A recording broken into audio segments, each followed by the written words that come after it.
Hello. So I've never done anything like this before, so if I tremble, give me some grace. The most I've ever done is stand in front of my team for a staff meeting, and that's always nerve-wracking enough. So when I was given the theme of Parallel, it really felt aligned with this stage of my life.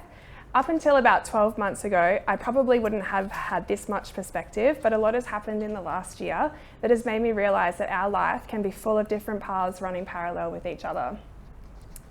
How many times have you felt excited about something but also experienced fear in another area of your life? You might be experiencing huge success in your role at work, but then feeling some stress in your personal life at home. Two totally different paths running at the same time, but they don't always connect in a way that's easy to navigate. Recently, through my experiences, I have learnt that embracing both sides is where growth happens.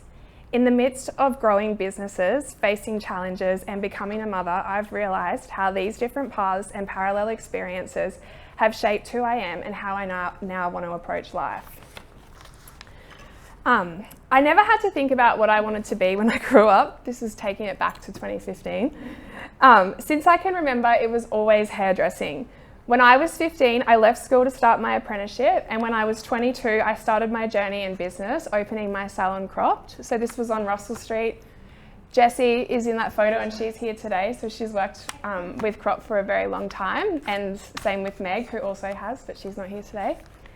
So I never had the intention of becoming a business owner. In fact, it was a very flick of the switch moment, which actually seems to be my toxic trait sometimes because I'm very spontaneous when it comes to making big life decisions. But in this instance, it was a blessing because Crop recently turned 10 and it's now a solid part of who I am. I decided to go out on my own because as my career in hairdressing grew, so did the service that I wanted to provide. I struggled to find a salon that matched the experience I had envisioned in my head, so I thought, why not do it myself? I've always had a passion for creating. I remember opening the salon and absolutely loving it, and I knew it was exactly where I needed to be at that time in my life. But within 4 short years, I had the desire to do more. I loved hairdressing so much, but I also loved customer service and building a business that was client focused.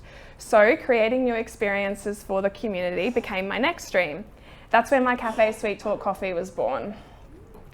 So we opened Sweet Talk Coffee in 2018, and I opened it with my dad, who's up on the left slide, and my 2 best friends managing it, who made it up there as well. I remember going to my parents with my new idea, and it actually didn't take much convincing for them to support the vision. In fact, my dad, who probably also had never seen himself owning a business, came to me and suggested he be a partner. You may have seen him around if you've been to the cafe. He's the bald, fit guy with the crazy socks, Pete. And he's in the back of the room. He's always in a rush. We opened Sweet Talk Coffee in the Longs Quarter, and soon after we decided to move Cropped across to the tenancy next door. It wasn't our intention to have them next to each other, but I was starting to outgrow my first salon and it seemed like the perfect next step. Once we did, our community really grew. Regulars started bouncing between both places, haircuts, coffees, good vibes. The energy was high and it still very much is. It's a very special place to be a part of. Opening a cafe was a massive learning curve. Hospitality is wild. When hospitality is running smoothly, it's incredibly exciting. It's fast-paced, it's very creative, and it brings a lot of joy, not only to yourself, but also like the customers that you're serving. But learning all of that was a really wild ride. I was lucky enough to have my best friends manage the cafe right from the start, and my partner Jamie, who also made the decision to leave his job and be a part of the team.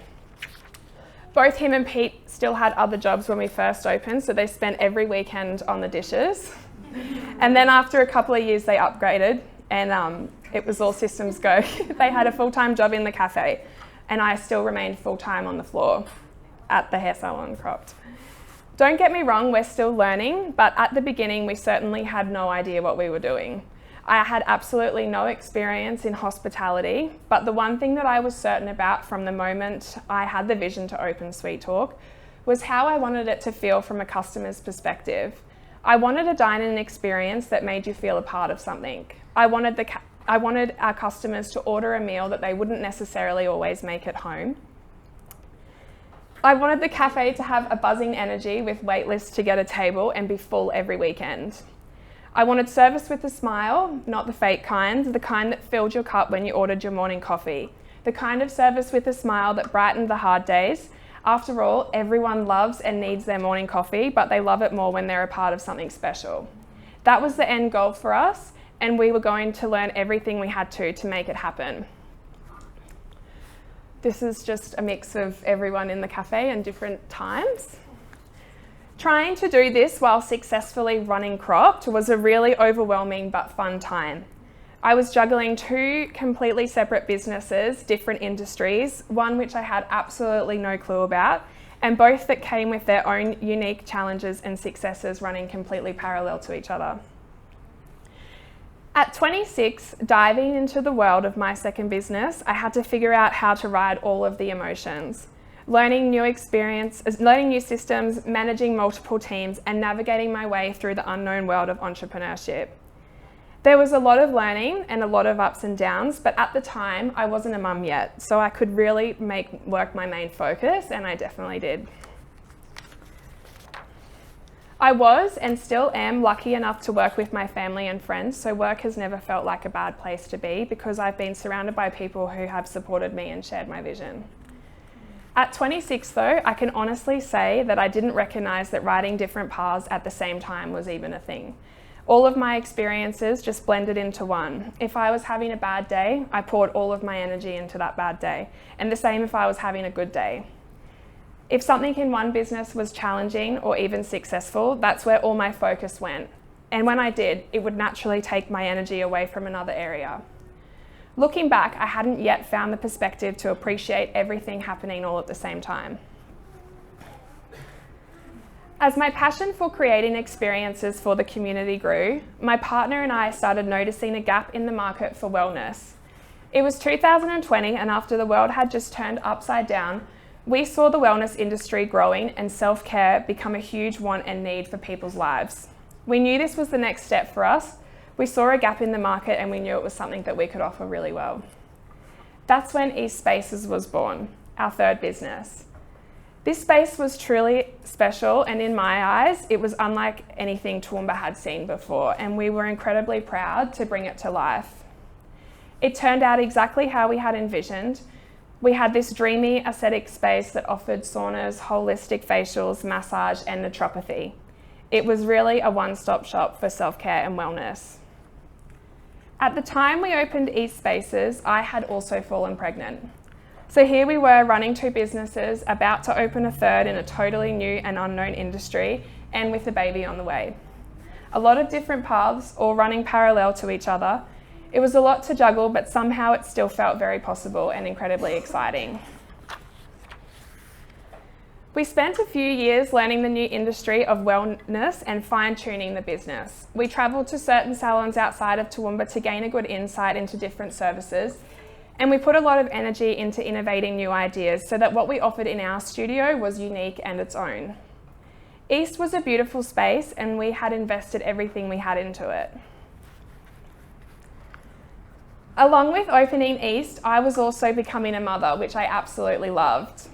Entering motherhood put a lot into perspective for me, and it still does.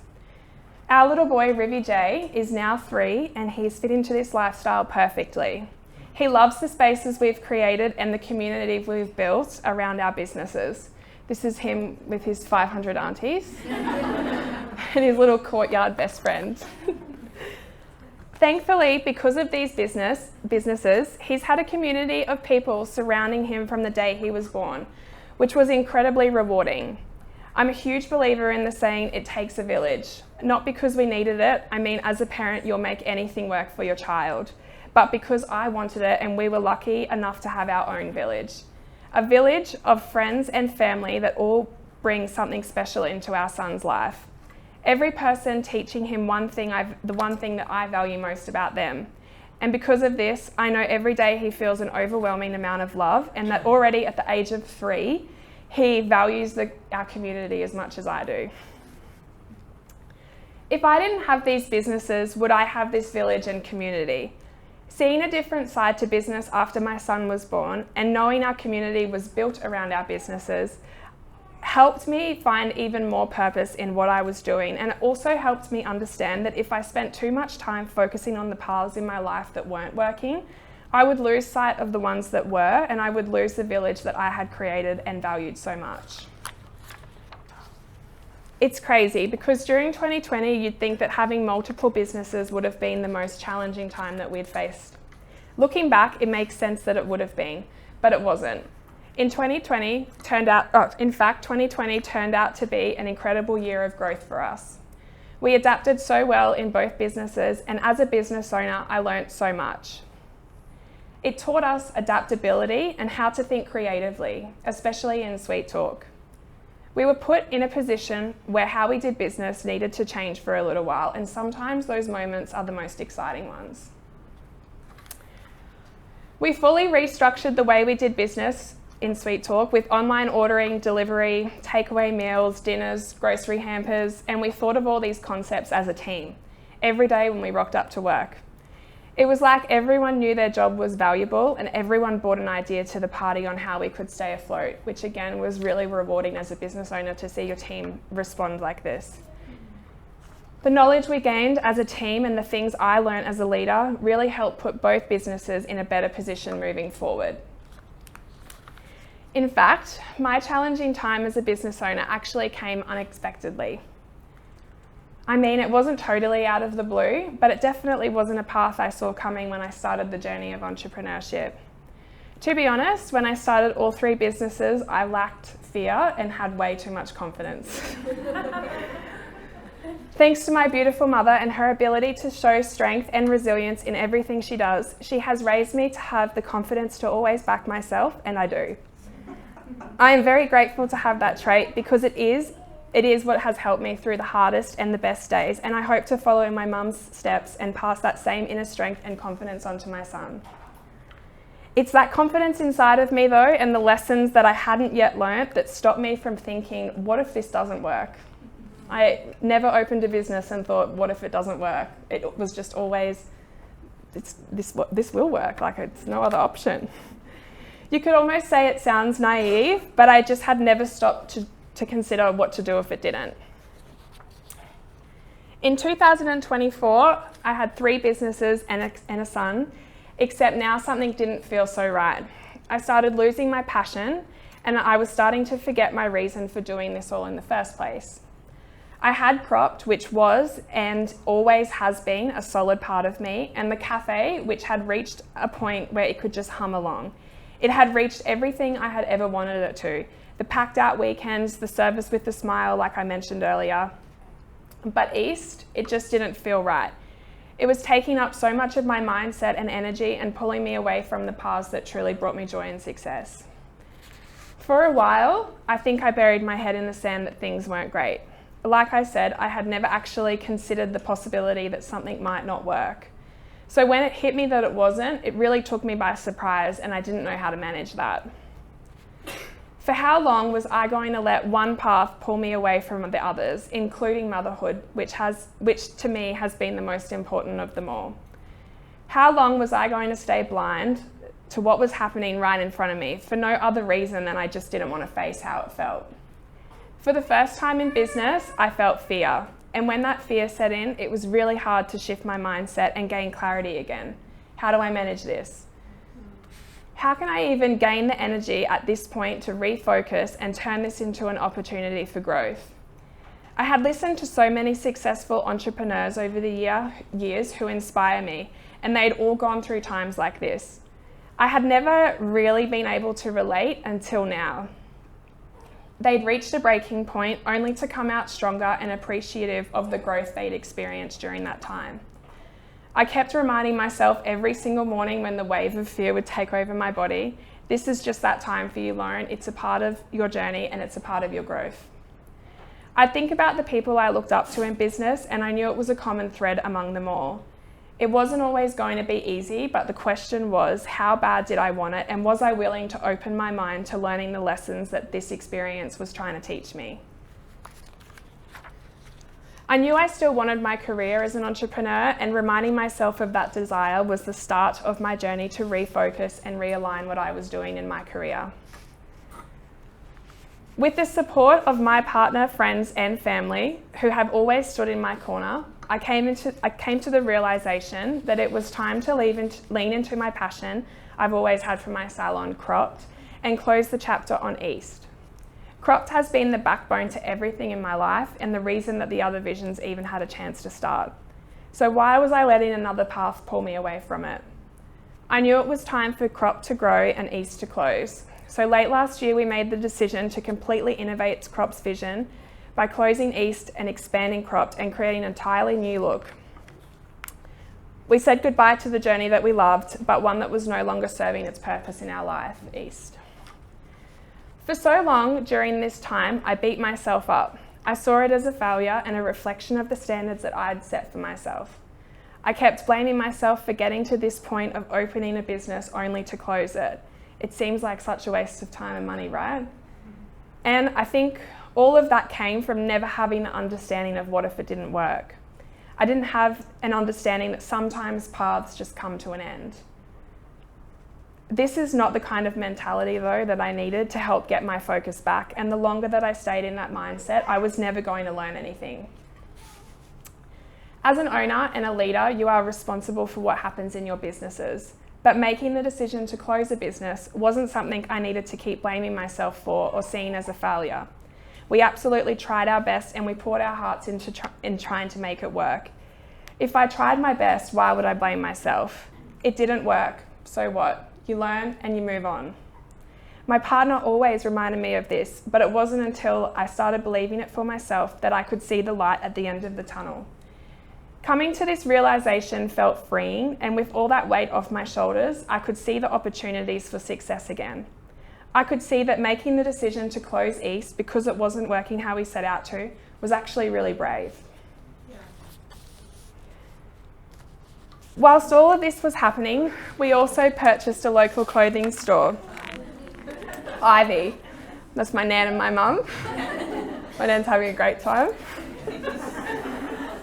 Call me crazy, right? 4 businesses and a baby. It's honestly something I never even saw for myself.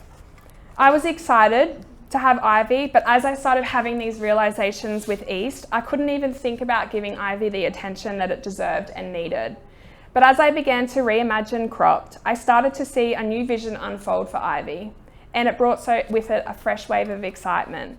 Being able to pour my heart into Cropped, Ivy and Sweet Talk moving forward felt like the perfect next step. We now share a space in the Longs Quarter with all 3 businesses, and we've built a team and community that I never could have dreamed of.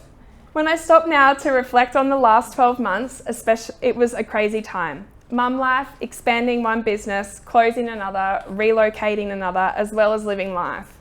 That's a lot of paths to be riding at the same time, but we did it. And look, it probably won't be the last time we do it either, because that's just life. To be honest with you all, I can't say I'm completely on the other side of this challenging moment in my journey just yet. It's still very fresh, as most of this only happened last year. But moving forward, my vision is strong and my headspace is clear. I feel like I'm back in the game again, and I'm beyond excited for what's ahead. Have you ever had a moment in your life where a path of challenge and success or fear and excitement have run parallel to each other? Sometimes we go through hard times and sometimes we go through good times, but are they actually running simultaneously? Reflecting on my journey, I can see how both challenge and success have always intertwined throughout my life. There were times when I felt overwhelmed by the struggles I was facing, but I have also had moments of great success, excitement, and growth. And through it all, I experienced the greatest moment of my life, becoming a mother. It wasn't until I truly stopped to reflect that I realised that these were happening in parallel. The challenges didn't cancel out the wins, they were happening at the same time, just like the fear and excitement. In this reflection is where I found my biggest lesson, and one that I needed for the growth to move forward in my career. It's not about letting the bad shape who you are or defining everything else in your life. Sometimes the struggles can just stay on their own path while you ride along on the others. Or maybe you have to make the brave decision to let something go in order to have everything else flourish. I know that I'll face more challenges in this journey because after all, with challenge comes growth, but I feel much more equipped for them now. What I've learned through all of this is that it's okay and perfectly normal to have paths running parallel with each other and experiencing them all at the same time. That one doesn't need to and shouldn't take you away from the others. I was allowed to feel the motions of closing east while also feeling the excitement of expanding cropped and moving ivy, and still go home to my family and feel joy and happiness in my life at home. My challenges at work didn't need to take me away from that, and feeling happiness and joy didn't mean that I was ignoring the struggles. If I can leave you with anything, it's that the key is to not let one overshadow the other. Embrace both, the struggles and the wins.